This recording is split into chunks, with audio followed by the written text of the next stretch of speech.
देखिए, तरक्कियों की दौड़ में उसी का जोर चल गया, बना के जो रास्ता भीड़ से निकल गया। देखिए, आज है 10 सितंबर का दिन और आज की वीडियो में टोटल 12 मोस्ट इम्पोर्टेंट प्रश्नों पे हम चर्चा करेंगे। लेकिन वीडियो को शुरू करने से पहले आपको बता दूं, देखिए कल मेरे पास 2 स्टूडेंट का यानी कि छात्रों का मैसेज आया और ये मैसेज आपके सामने है। देखिए, एक छात्रा हमारी है अनुपम कुमारी, तो इनका जो है चयन हुआ है एनटीपीसी में, ठीक है? और ये रांची बोर्ड में सेलेक्ट हुई हैं, तो आप सभी लोग पहले इनको बधाई दीजिए, फिर आगे हम बढ़ते हैं, ठीक है? और एक और छात्र हमारे हैं, उनका भी मैं आपको परिचय दिला दूँ। देखिए, हमारे एक और छात्र हैं जो मुझे अपना भाई मानते हैं और इनका जो है पहले आरपीएफ, दिल्ली पुलिस और उसके बाद फिर पुलिस में जो है सिलेक्शन हो गया है, ठीक है? तो 3-3 नौकरियों में इन्होंने जो है परचम लहराया है, तो इनको भी आप लोग जो है बधाई दीजिए। और आप लोग भी जो है फ़ोकस कीजिए और जैसे मैं कहता हूँ वैसे ही आप बिल्कुल स्टडी कीजिए, आपको भी सफलता ज़रूर मिलेगी। देखिए, सफल होने के लिए बस एक ही चीज़ है, आप सिलेबस उठाइए एग्ज़ाम का, मतलब जो भी एग्ज़ाम देना चाहते हैं, यूपीपी का हो या फिर आरपीएफ का हो, ठीक है? तो सिलेबस उठाइए और एक-एक टॉपिक को पूरे डिटेल में पढ़ जाइए और प्रीवियस 10 ईयर के जो क्वेश्चंस हैं, उनको सॉल्व कर लीजिए। आपको जो उस एग्ज़ाम में निश्चित रूप से सफलता मिलेगी और सफलता ही नहीं बल्कि आप उस एग्ज़ाम में टॉप भी कर जाएँगे। बस यही फ़ॉर्मूला है, इसके अलावा कुछ नहीं करना है आपको। और करंट अफेयर के लिए आपको बिल्कुल चिंता करने की ज़रूरत नहीं है। कोई न्यूज़पेपर नहीं पढ़ेंगे तभी आपका काम चल जाएगा। कोई मैगज़ीन नहीं पढ़ेंगे तब भी काम चल जाएगा। बस आप डेली करंट अफेयर सेशन देखते रहिए, क्योंकि पिछले 2017 से, ठीक है, 2017 से मैं अपने पुराने चैनल से लगाए अब तक इस चैनल पे लगातार पढ़ा रहा हूँ आपको करंट अफेयर, बिना एक भी दिन मिस किए। और देखिए, अब तक लगभग 6000 बच्चे जो है ये सेलेक्ट हो चुके हैं विभिन्न नौकरियों में, ठीक है? देखिए, पुलिस में तो गिनती ही नहीं है। पुलिस में तो एक तरीके से कहा जाए सभी राज्यों में लगभग 4000 स्टूडेंट जो है अब तक सेलेक्ट हो चुके हैं। तो छोटी नौकरी हो या फिर बड़ी नौकरी हो, अभी देखिए मैंने कुछ दिनों बताया था, एक स्टूडेंट का चयन जो है ये समीक्षा अधिकारी के पद पर हुआ है। कहाँ पर? लखनऊ में, ठीक है? वर्तमान में वो नियुक्त हैं, लखनऊ सचिवालय में। तो आप भी सेलेक्ट हो सकते हैं, बस अपना हौसला बनाए रखिए और सिलेबस के अकॉर्डिंग स्टडी कीजिए। देखिए, आज का पहला प्रश्न है कि शिक्षा को हमले से बचाने के लिए अंतर्राष्ट्रीय दिवस जो है ये कब मनाया जाता है? तो देखिए, शिक्षा को हमले से बचाने के लिए अंतर्राष्ट्रीय दिवस को हम मनाते हैं 9 सितंबर को। देखिए, साल 2020 में पहली बार इस दिवस को मनाया गया था और आपको बता दूं इस दिवस का मुख्य उद्देश्य छात्रों और शिक्षकों के लिए सुरक्षा और सुरक्षा के स्थानों के रूप में स्कूलों की सुरक्षा के महत्व के बारे में जागरूकता बढ़ाना है। तो रट डालिए कि 9 सितंबर को हम क्या मनाते हैं? शिक्षा को हमले से बचाने के लिए अंतर्राष्ट्रीय दिवस, यानी कि international day to protect education from attack. अगला प्रश्न है कि हाल ही में किस देश की महारानी एलिजाबेथ द्वितीय का निधन हो गया? तो देखिए, जो ब्रिटेन की महारानी थी, इनका निधन हो गया है। इनके बारे में जो भी फैक्ट मैं आपको बताने जा रहा हूँ, ध्यान से सुनिएगा। देखिए, जो आपकी क्वीन एलिजाबेथ हैं, ये 96 साल की थी, यानी कि 96 साल की उम्र में अभी हाल ही में इनका निधन हुआ है। और दूसरा पॉइंट ये है सबसे खास कि इनका जन्म हुआ था 21 अप्रैल 1926 को। कब हुआ था? 21 अप्रैल 1926 को। और ये 7 दशक से ब्रिटेन की महारानी के तौर पर जिम्मेदारी संभाल रही थी। 7 दशक मतलब 70 साल से ये जो है महारानी का पद जो है ये संभाल रही थी। और देखिए, इन्होंने सबसे अधिक समय तक ब्रिटेन पर राज किया है, यानी कि ब्रिटेन पर सबसे अधिक समय तक राज करने वाली महारानी आपकी हैं। और ये सबसे उम्रदराज महारानी भी थी ब्रिटेन की। और देखिए, इनको सिर्फ 25 साल की उम्र में जो है ये जिम्मेदारी, यानी कि ब्रिटेन की महारानी का पद जो है मिल गया था। और देखिए, 5 फरवरी 1952 को महारानी एलिजाबेथ की जो है ताजपोशी हुई थी, यानी कि एलिजाबेथ जो है, यानी कि एलिजाबेथ द्वितीय जो है ये 5 फरवरी 1952 को जो है क्वीन बनी थी, कहाँ की? ब्रिटेन की। और देखिए, महारानी एलिजाबेथ जो है, इनके बारे में सबसे खास बात कि इनका पूरा नाम था एलिजाबेथ एलेक्जेंड्रा मैरी विंडसर, ठीक है? तो एलिजाबेथ एलेक्जेंड्रा मैरी विंडसर इनका पूरा नाम था। इस नाम को अगर आप याद रखेंगे तो आपको 1 नंबर एग्जाम में मिल जाएगा। अगला प्रश्न है कि संयुक्त राष्ट्र के मानव विकास सूचकांक में भारत को किस स्थान पर रखा गया है? तो देखिए, संयुक्त राष्ट्र के मानव विकास सूचकांक में भारत को रखा गया है 132वें स्थान पर। देखिए, जो आपका संयुक्त राष्ट्र का मानव विकास सूचकांक यानी कि ह्यूमन डेवलपमेंट इंडेक्स है, इसमें स्विट्जरलैंड जो है ये 0.962 के स्कोर के साथ पहले स्थान पर है।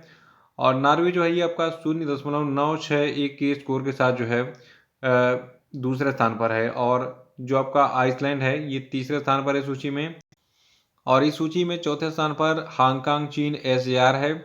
और 5वें स्थान पर ऑस्ट्रेलिया है, 6वें पे आपका डेनमार्क है, 7वें पे स्वीडन है, 8वें पे आयरलैंड है, 9वें पे जर्मनी है, 10वें स्थान पर नीदरलैंड है, 18वें स्थान पर आपका यूनाइटेड किंगडम है, 19वें स्थान पर आपका जापान है और 21वें स्थान पर आपका अमेरिका है और 79वें पोजीशन पर आपका चीन है और 132वें स्थान पर आपका भारत है। तो इस सूची में जितने भी देश हैं सबका इम्पोर्टेंट नहीं है, बस आप खास खास देशों का रट लीजिए रैंकिंग। याद रख लीजिए कि संयुक्त राष्ट्र के मानव विकास सूचकांक में भारत को 132वें स्थान पर रखा गया है और इस सूची में स्विट्जरलैंड पहले स्थान पर है, दूसरे पे नॉर्वे है, तीसरे पे आइसलैंड है। बाकी अमेरिका का रैंकिंग याद कर लीजिए क्योंकि ये दुनिया की सबसे बड़ी अर्थव्यवस्था है। अमेरिका इस सूची में 21वें स्थान पर है, फिर जापान 19वें है और यूनाइटेड किंगडम 18वें स्थान पर है। ठीक है, और देखिए अब सवाल ये उठता है कि कितने देशों के बीच में भारत को इस पोजीशन पर रखा गया है। देखिए जो मानव विकास सूचकांक है, ठीक है, तो इसके मामले में भारत जो है 2021 में 191 देशों की सूची में 132वें स्थान पर है। यानी कि दुनिया के 191 देशों के बीच में भारत को 132वें स्थान पर रखा गया है। और देखिए संयुक्त राष्ट्र विकास कार्यक्रम के द्वारा जारी एक रिपोर्ट के मुताबिक भारत का जो आपका एच मान है यानी कि ह्यूमन डेवलपमेंट इंडेक्स मान है, ये आपका कितना है 0.633 है, इसको याद रखिएगा। और देखिए साल 2020 की बात करें तो साल 2020 में भारत 0.645 एच मान के साथ 131वें स्थान पर था और यानी कि भारत की स्थिति थोड़ी सी खराब हो गई है पहले से। और देखिए इस रिपोर्ट के मुताबिक इसके लिए जीवन प्रत्याशा में गिरावट को जिम्मेदार ठहराया जा रहा है कि भारत में जो जीवन प्रत्याशा है ये कम हुई है। देखिए भारत में जीवन प्रत्याशा वर्तमान में 69.7 से घटकर 67.2 वर्ष हो गई है। यानी कि एक आदमी की जो औसत आयु है जीने की ये जो है 67.2 साल हो गई है। ठीक है, देखिए भारत के पड़ोसियों में जो आपका श्रीलंका है ये इस सूची में 73वें स्थान पर है, चीन 79वें है, बांग्लादेश 129वें स्थान पर है, भूटान 127वें स्थान पर है मानव विकास सूचकांक में और ये सभी भारत से ऊपर हैं, इसको याद रखिएगा। और भारत से नीचे कौन है, देखिए पाकिस्तान 161वें स्थान पर है, नेपाल 143वें और म्यांमार 149वें स्थान पर है। ठीक है, तो इनकी स्थिति बदतर है भारत से भी। देखिए जो आपका यूएनडीपी का ताज़ा रिपोर्ट है इसके मुताबिक मानव विकास सूचकांक की हालिया गिरावट में बड़ा योगदान जीवन प्रत्याशा में वैश्विक गिरावट का भी है। यानी कि विश्व में लोगों की उम्र घट रही है। देखिए जीवन प्रत्याशा में गिरावट साल 2019 में 72.8 साल से घटकर 2021 में 71.4 साल हो गई है। यानी कि पूरी दुनिया के लोगों की औसत जीने की आयु कितनी हो गई है 71.4 साल, यानी कि वो इससे ज़्यादा नहीं जी सकते हैं। देखिए यूएनडीपी की रिपोर्ट के मुताबिक रूस यूक्रेन जंग, कोरोना महामारी आदि संकटों के असर ने विश्व के अन्य देशों की भांति ही भारत के विकास पथ को भी जो है प्रभावित किया है। तो ये था ह्यूमन डेवलपमेंट इंडेक्स के बारे में खास खास पॉइंट, इन सभी को याद रखना पड़ेगा क्योंकि आप जो है प्रतियोगी परीक्षा की तैयारी कर रहे हैं और आपको एक भी पॉइंट मिस नहीं करना है, कहीं से भी प्रश्न एग्जाम में पूछा सकता है। तो इस संयुक्त राष्ट्र के मानव विकास सूचकांक के रैंकिंग का जो स्क्रीनशॉट ले लीजिए आप, जो है यहाँ पे जो मैंने चार्ट दिया आपको इसको रख डालिएगा। अगला कि सितंबर 2022 में भारत के रक्षा मंत्री राजनाथ सिंह किन दो देशों की 3 दिवसीय यात्रा पर गए थे। देखिए अभी हाल ही में राजनाथ सिंह जो है ये मंगोलिया और जापान की यात्रा पर गए थे। तो अब देखिए मंगोलिया में जब ये गए थे तो इन्होंने क्या क्या किया इसके बारे में आपको बता दूं। देखिए किसी भारतीय रक्षा मंत्री की ये पहली मंगोलिया की यात्रा थी और मतलब अब तक किसी भी भारत के रक्षा मंत्री ने मंगोलिया की यात्रा नहीं की है। ठीक है, और देखिए एक खास बात और है, जो भारत के रक्षा मंत्री हैं इन्होंने अपनी यात्रा के दौरान मंगोलिया के राष्ट्रपति उख नागिन खुरेलसुख से जो है मुलाकात की। नाम कितना मस्त है, उख नागिन, तो नाम में नागिन है, याद रखिए। अगर एग्जाम में समझ में नहीं आएगा कि मंगोलिया के राष्ट्रपति कौन हैं तो उनके नाम में नागिन शब्द लगा होगा और ये खुरेल सुख होंगे, यानी कि खुरेल से सुख प्राप्त करने वाले। ठीक है, तो ये एक तरीका है याद करने का। बाकी उख नागिन खुरेल सुख नाम छोटा सा है, याद रख गया होगा आपको। और देखिए अपनी इस मुलाकात के दौरान रक्षा मंत्री राजनाथ सिंह को मंगोलिया का राष्ट्रीय घोड़ा भेंट किया उख नागिन खुरेल सुख ने। देखिए इससे पहले प्रधानमंत्री मोदी भी जब जो है 7 साल पहले मंगोलिया की यात्रा पर गए थे तो उनको भी घोड़ा भेंट किया गया था। ये देखिए एक खास बात है कि मंगोलिया वाले घोड़ा ही क्यों देते हैं, क्योंकि देखिए एक खास बात यह है American museum of natural history ने बताया है कि मंगोलिया जो है ये घोड़ों की भूमि के रूप में जाना जाता है। ठीक है, यानी कि जो आपका मंगोलिया है ये घोड़ों की भूमि के रूप में जाना जाता है। यहाँ पे घोड़ों का प्रोडक्शन बहुत ज़्यादा है, इनकी प्रजनन दर बहुत अच्छी है, बहुत अच्छी ब्रीड के घोड़े यहाँ पे मिलते हैं। देखिए मंगोलिया जो है ये 3 मिलियन से अधिक घोड़ों का घर है, यानी कि यहाँ पर 3 मिलियन से अधिक घोड़े आपके मंगोलिया में। छोटा सा देश, इतने ज़्यादा घोड़े। भारत में घोड़े जो है कभी कभी दिखते हैं शादी ब्याह में ही। ठीक है, पांचवा प्रश्न की हाल ही में बिहार के किस जिले के पद्मश्री पुरस्कार विजेता कलाकार रामचंद्र माझी का निधन हो गया। देखिए जो रामचंद्र माझी हैं ये बिहार के सारण जिले के निवासी थे, और देखिए यहाँ पे इन्होंने साड़ी वाड़ी पहना है, लिपस्टिक लगाई है और कजरारे कजरारे कर रहे हैं। दरअसल ये वही काम कर रहे हैं जो मैं बोल रहा हूँ। ठीक है, ये लौंडा डांस करते हुए नजर आ रहे हैं।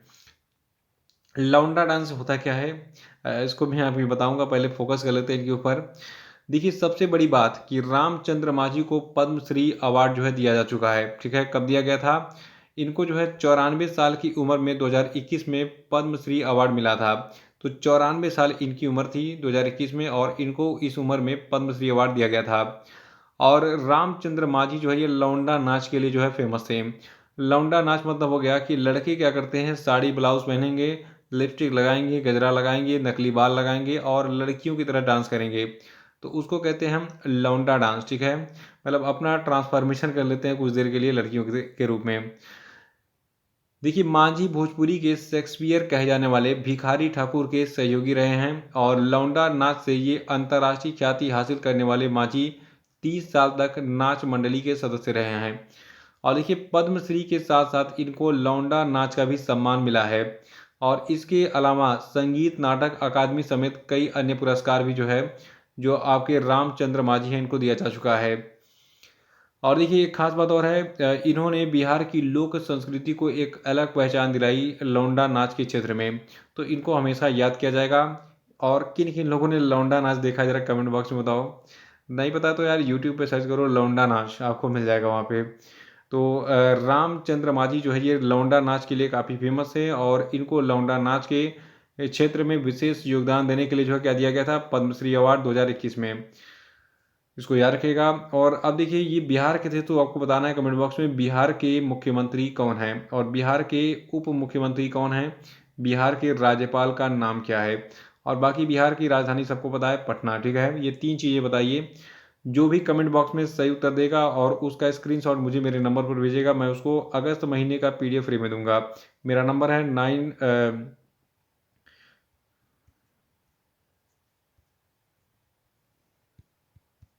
ठीक है, तो ये एक प्रोत्साहन राशि आपको मिलेगी PDF के रूप में। अगला प्रश्न आपके लिए कि हाल ही में अमेरिका ने पाकिस्तान को कितने मिलियन डॉलर के पैकेज की घोषणा की है। तो देखिए अमेरिका ने जो है पाकिस्तान को कुल 500 मिलियन डॉलर के पैकेज की घोषणा की है। देखिए जो रक्षा एजेंसी है अमेरिका की, पेंटागन, इसने बताया है कि इस सुरक्षा सहायता के जरिए पाकिस्तान आतंकवाद के खिलाफ लड़ाई में अमेरिका का साथ देगा, जिससे अमेरिका की विदेश नीति और राष्ट्रीय सुरक्षा को मजबूती मिलेगी।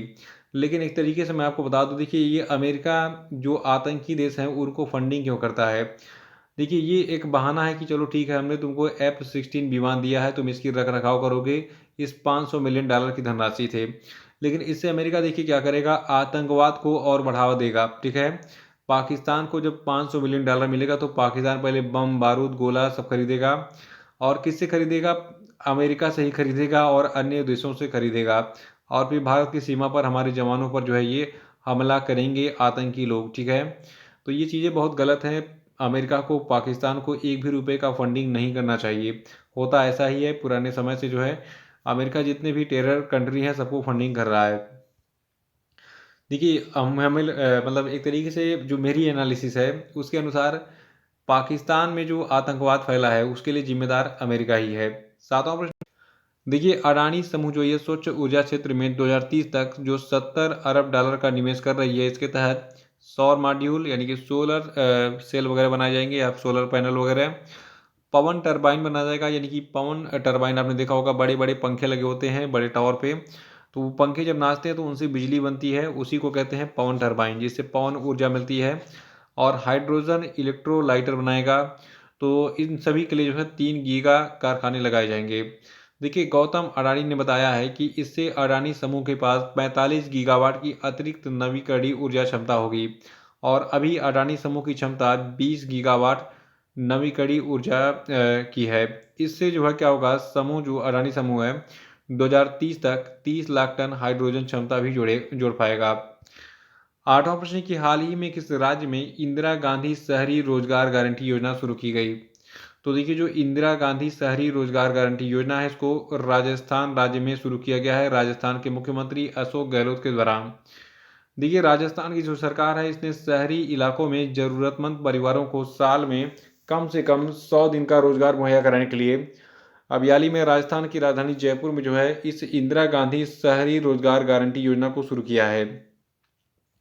और इस योजना के लिए जो है जो राजस्थान की राज्य सरकार है इसने वित्त वर्ष 2022-23 के लिए कुल 800 करोड़ रुपए का बजट का प्रावधान भी रखा है। अगला है कि हाल ही में नीरज चोपड़ा ने डायमंड लीग 2022 फाइनल में कितने मीटर के थ्रो के साथ जीत हासिल की?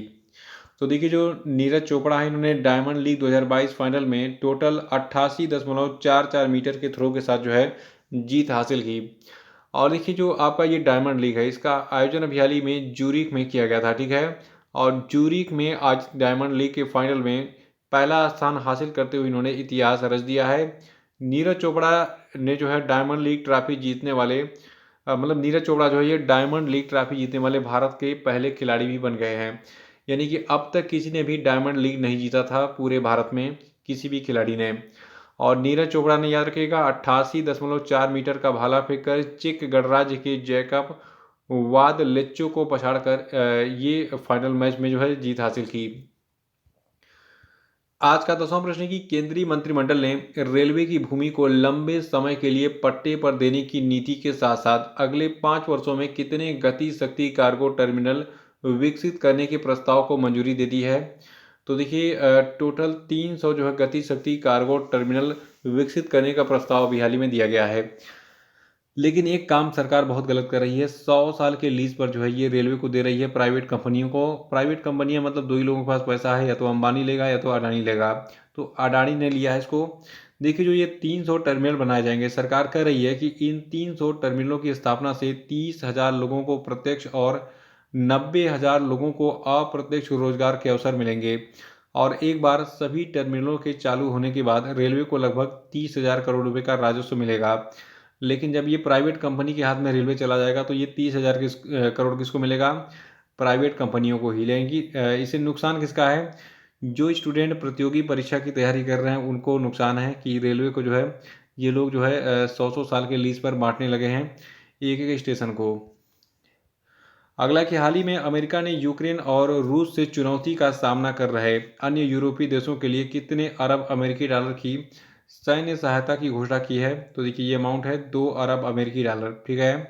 देखिए जितने भी यूरोपियन यूनियन के कंट्री हैं उनको ये अमाउंट मिलेगा 2 अरब अमेरिकी डॉलर, जो कि रूस और यूक्रेन के युद्ध से प्रभावित हैं। 12वां प्रश्न की हाल ही में किस स्थान पर प्रधानमंत्री नरेंद्र मोदी ने नेताजी सुभाष चंद्र बोस की 28 फुट ऊंची प्रतिमा का अनावरण किया? तो देखिए जो इंडिया गेट है वहां पर 28 फुट ऊंची प्रतिमा का अनावरण किया गया है नेताजी सुभाष चंद्र बोस की, ठीक है। और ये प्रतिमा 28 फीट ऊंची है, ग्रेनाइट पत्थर पर उकेरी गई है। यानी कि ग्रेनाइट पत्थर की बनी ये प्रतिमा है और 65 मीट्रिक टन वजन है इसका। और ये उस जगह स्थापित किया गया है जहां बीते 23 जनवरी को पराक्रम दिवस पर नेताजी की होलोग्राम प्रतिमा का अनावरण किया गया था। और देखिए इसके साथ ही प्रधानमंत्री मोदी ने सेंट्रल विस्टा एवेन्यू भवन का भी उद्घाटन किया है, जो कि कुछ इस प्रकार से दिखता है। देखिए नई दिल्ली में क्या होता है, जो राष्ट्रपति भवन है, राष्ट्रपति भवन से इंडिया गेट तक के 3.2 किलोमीटर यानी कि 3 किलोमीटर 200 मीटर लंबे क्षेत्र को सेंट्रल विस्टा कहते हैं। तो उसको याद रखिएगा। और अब हम बात करेंगे आज के सभी क्वेश्चन अपडेट के बारे में, ठीक है। तो देखिए पहला प्रश्न आपके लिए है कि अंतर्राष्ट्रीय साक्षरता दिवस कब मनाया जाता है, बताइए। और दूसरा प्रश्न आपके लिए कि हाल ही में भारत के कितने शहरों को UNESCO global network of learning cities में शामिल किया गया, बताइए। और तीसरा कि हाल ही में नासा के किस उपकरण ने कार्बन डाइऑक्साइड से मंगल ग्रह पर ऑक्सीजन बना दिया, बताइए। और चौथा प्रश्न आपके लिए कि किस व्यक्ति को इंडिगो एयरलाइन का नया मुख्य कार्यकारी अधिकारी नियुक्त किया गया है, बताइए। और पांचवा प्रश्न आपके लिए कि हाल ही में किसने राष्ट्रीय विधिक सेवा प्राधिकरण के नागरिक सेवा के नए केंद्र का उद्घाटन किया है, बताइए। और देखिए अब हम बात करेंगे कल के पूछे गए सभी क्वेश्चन के सही उत्तरों की। देखिए 7 सितंबर को नीले आसमान के लिए अंतर्राष्ट्रीय स्वच्छ वायु दिवस मनाया जाता है। और जो आपकी अनिष्का बियानी है, इनकी उम्र केवल 6 साल है, ठीक है। और इस 6 साल की बच्ची ने हाल ही में मलेशिया के कुआलालंपुर में आयोजित मलेशिया आयु वर्ग रैपिड शतरंज चैंपियनशिप में अभी हाल ही में स्वर्ण पदक जीतकर भारत का मान बढ़ाया। और देखिए उत्तर प्रदेश टोटल 9.12 मिलियन मामलों के साथ डिजिटल इंडिया मिशन के तहत केंद्र सरकार के द्वारा प्रबंधित ई अभियोजन पोर्टल के माध्यम से मामलों के निपटान और प्रविष्टि की संख्या में शीर्ष स्थान पर है। चौथा प्रश्न है कि हाल ही में किस अभिनेता को कर्नाटक सरकार की पुण्यकोटि दत्तू योजना का ब्रांड एम्बेसडर बनाया गया है। तो देखिए ये व्यक्ति आपके हैं किच्चा सुदीप नाम इनका है, ठीक है। और पांचवा प्रश्न था कि छत्तीसगढ़ का 29वां जिला कौन बना। तो देखिए जिला है मोहला मानपुर अंबागढ़ चौकी, ठीक है। नाम लंबा है, ऐसे ही आप आइडेंटिफाई कर लेंगे कि छत्तीसगढ़ का 29वां जिला कौन बना। तो इसी के साथ वीडियो समाप्त होता है। जय हिंद।